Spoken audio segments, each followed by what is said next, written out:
आज हम Jaisinghpura ward number 18 के माजी नगर सेवक अफसर खान साहब, इसी तरह से विरोधी पक्ष नेता माजी, हमने देखा है अफसर खान हर सामाजिक कार्य में आगे आगे रहते हैं।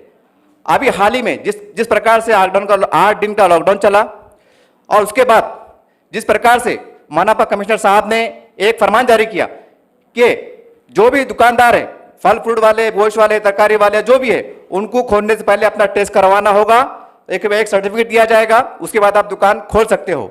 ये जैसे ही आदेश पारित हुआ, इसको लेके पूरे शहर के व्यापारियों में छोटे स्तर के बड़े स्तर पे एक बेचैनी फैली हुई। इसी बात को जानने के लिए सर आपसे मेरा सवाल ये है कि ये जो शासन ने जिस तरह की योजना लाई है, इसके बारे में थोड़ा विस्तार से बोलिए आप।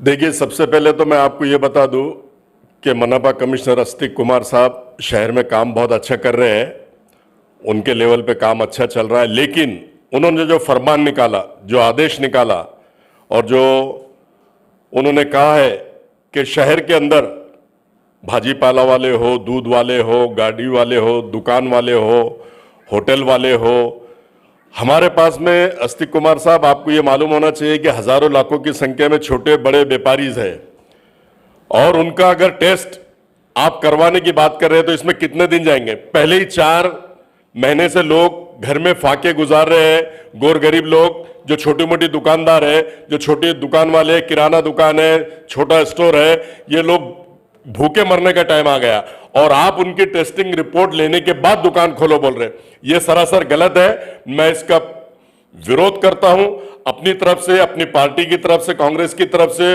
और शहरियाने औरंगाबाद की तरफ से, और सब व्यापारियों से आह्वान करता हूं कि जितने भी व्यापारी है ये जाकर भीड़ ना लगाए। इसमें नेगेटिव या पॉजिटिव है रिपोर्ट लेने की कोई जरूरत नहीं है। आज तक हमारे शहर के अंदर हजारों लाखों के संख्या में मैं समझता हूं टेस्ट हुए।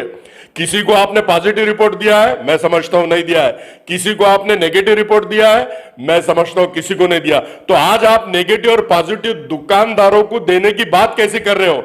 और अगर खुदा ना खास्ता किसी दुकानदार का अगर पॉजिटिव रिपोर्ट आ जाता है तो आप खुद बोल रहे हैं कि उस पर बहिष्कार डालो। अरे तो उसकी तो लाइफ तबाह और बर्बाद हो जाएंगी ना, उसका तो घरदार, उसकी फैमिली, पूरे लोग रास्ते पे आ जाएंगे, रोड पे आ जाएंगे। और अगर नेगेटिव देते हैं तो वो दुकान खोलो और उसके पास से सामान लो, तो ये सरासर जुल्म है, अन्याय है, अत्याचार है। और मैं सारे व्यापारी संगठनों से अदबंद गुजारिश करता हूं कि ये करने की कोई जरूरत नहीं है। देखेंगे प्रशासन कौन सी कार्रवाई करता है, कौन सा गुना दाखिल करता है, इसके लिए हमारे पास और रास्ते हैं ना। और हम इसका पुरजोर सबके सामने विरोध करते हैं ये अध्यादेश का। और ये जो अध्यादेश इन्होंने निकाला, सरासर ये आज के आज वापस ले। और अगर ये वापस नहीं लेते हैं तो मैं अदबंद गुजारिश करता हूं कि सब व्यापारी संघ, पूरे व्यापारी संघ के जो जितने भी लोग हैं, सब इसको विरोध करें। सारे नेताएं हमारे विरोध करें, चाहे आमदार हो, चाहे खासदार हो, चाहे लोक प्रतिनिधि हो, नगर सेवक हो, माजी हो, आजी हो, संगठन के माध्यम से, क्योंकि ये सरासर जुल्म, अन्याय, अत्याचार है।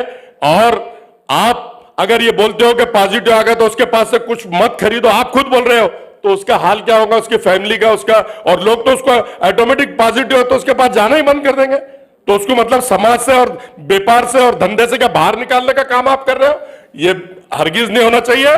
और नेगेटिव पॉजिटिव रहा सवाल, तो आपके स्तर पर जो टेस्टिंग चल रही है उसको करवाइए आप। और मैं समझता हूं कि आपके पास जितने कर्मचारी काम कर रहे हो, तो आप, मैं समझता हूं कि उनके भी आपने टेस्टिंग नहीं लिया शहर के अंदर। और जो लोग जा रहे हैं उनको, कई लोगों को छोटी सी भी बीमारी है तो उसको पॉजिटिव रिपोर्ट दिया जा रहा। अभी मैंने एक पेपर में पढ़ा कि उसको तुम्हारे पास में यूनिवर्सिटी के लैब में पॉजिटिव बताया जा रहा और घाटी के अंदर उसको नेगेटिव बताया जा रहा। तो कौन सी रिपोर्ट पे हमने उसको सही मानकर चलना? अरे भाई, आप पहले अपना सिस्टम बनाइए, नेगेटिव पॉजिटिव की सही मशीन लाइए, उसके बाद में आप ये बोलिए। और मैं इसका आपको बता दूं कि हरगिज ये शहर में इसको रद्द करना चाहिए, ऐसा मैं कहता हूं। असर भाई, जब से ये आदेश पारित हुआ है, पूरे शहर के व्यापारी में बेचैनी फैली हुई है। विशेषकर ऐसे छोटे छोटे व्यापारी भी आज बहुत बेचैन है। हमारा शहर में बहुत बड़ी लीडरशिप है, हर पार्टियों की है, लेकिन हम देख रहे हैं मीडिया के माध्यम से आपकी आवाज जिस तरह से बुलंद हो रही है, कहीं ना कहीं दूसरे पार्टियों के जिम्मेदारों को भी इसी तरह से आवाज बुलंद करने की जरूरत है, या जरूरत थी, या ऐसा क्यों नहीं हो सका? इस पर आप कुछ कहना चाहेंगे?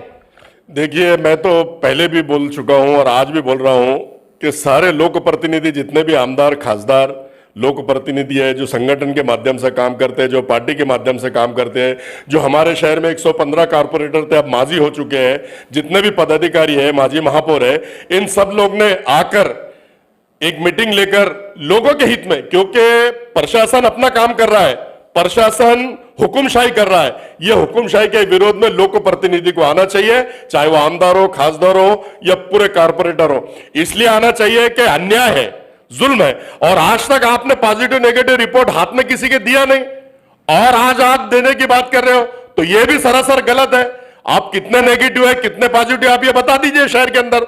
और जितना भी नेगेटिव पॉजिटिव की बात अगर चल रही है तो किसी का सही आ रहा है, किसी का गलत आ रहा है। आप सबसे पहले मशीनों पे ध्यान दीजिए और ये सरासर इसको खत्म कीजिए, ऐसा मैं कहता हूं।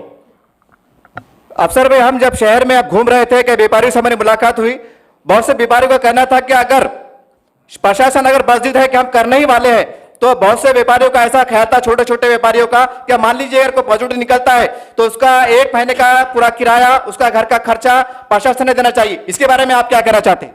देखिए, सबसे पहले तो मैं आपको यह बता दूं कि जो दुकानदार है, छोटे दुकानदार है, छोटे मोटे स्टोर वाले हैं, इन लोगों को 4 महीने से प्रशासन ने क्या दिया और गवर्नमेंट ने क्या दिया? ना ये भाड़ा देते हैं, ना ये खाने को देते हैं, ये सिर्फ घोषणा करते हैं, और घोषणा करने के बाद जो है तो लोगों के ऊपर, दुकानदारों के ऊपर ये बर्डन ला रहे हैं। जो लोग भूखे मर रहे हैं उनका कोई ख्याल नहीं, कोई योजना नहीं है, ना प्रशासन के पास है, ना गवर्नमेंट के पास है, ना सेंट्रल गवर्नमेंट के पास है, ना स्टेट गवर्नमेंट के पास है। और हम समझते हैं कि जितने भी आप दुकानदार है उनको डरने की कोई बात नहीं है। देखते हैं ना कौन सी कार्रवाई करते हैं, कितना फाइन लगाते हैं, कौन सा गुना दाखिल करते हैं, हम देखेंगे ना, हम भी देखेंगे, आप भी देखो। और मैं इसको बोलता हूं कि अस्तिक कुमार साहब, इसको आप रद्द करो, ऐसी मेरी अदबन गुजारिश है। हमारे सुनील केंद्रेकर साहब जो है उनसे मेरी अदबन गुजारिश है, पुलिस कमिश्नर साहब उनसे अदबन गुजारिश है, कलेक्टर उदय चौधरी साहब इनसे अदबन गुजारिश है कि ये जो अध्यादेश निकला है, ये जो हुक्म प्रमाण पत्र निकला है, इसको जल्द से जल्द रद्द होना चाहिए, ऐसी मेरी आपसे कड़कड़ी की विनंती है। और दुकानदारों को, छोटे दुकानदारों को, बड़े दुकानदारों को, व्यापारियों को इसमें न्याय मिलना चाहिए और न्याय देने का प्रशासन ने काम करना चाहिए, ऐसा मैं कहता हूं।